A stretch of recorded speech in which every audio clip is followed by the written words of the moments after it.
Hi friends, మన దేశంలో దక్షిణాదిన గొప్ప చరిత్ర ఉంది.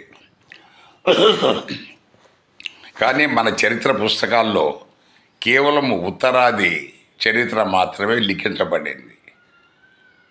దీనికి ప్రధాన కారణం బయట నుంచి విదేశాల నుంచి వచ్చిన ఈ విదేశీ దండయాత్రికులు కూడా వాళ్ళ వెంట చరిత్రకారులను తెచ్చుకొని వాళ్ళ చరిత్ర రాశారు.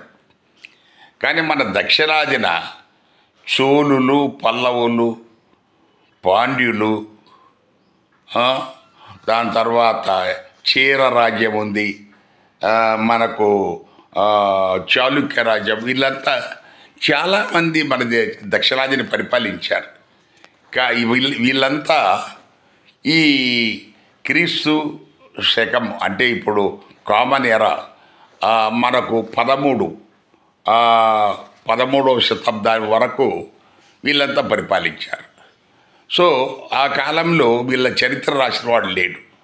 ఆ కాలంలో ఉన్న బ్రాహ్మణులు వాళ్ళు, అందుకే ఈ తమిళనాడులో పెరియార్ గారి కోపమంతా దానికోసమే.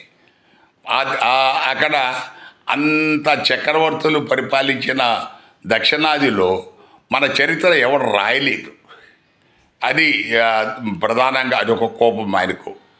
తర్వాత ఇక్కడ మనం పల్లవుల గురించి తెలుసుకుంటే వీళ్ళు మనకు క్రీస్తు శకం అంటే కామన్ ఎరా 275 నుంచి 897 వరకు వీళ్ళు కాంచీపురం, మనకు తమిళనాడులో ఉన్న కాంచీపురాన్ని రాజధానిగా చేసుకొని పరిపాలించారు. వాళ్ళల్లో ఈ అత్యంత బలవంతమైన రాజులు సింహ విష్ణు, మహేంద్రవర్మ, నరేంద్రవర్మ వీళ్ళున్నారు. వీళ్ళే ఈ మహాబలిపురం టెంపుల్ కూడా కట్టింది వీళ్ళే. సో వీళ్ళ గొప్ప చరిత్ర అంతా మనకు ఎక్కడ కనబడదు. సో అది విచారకరమైన విషయం. Thank you.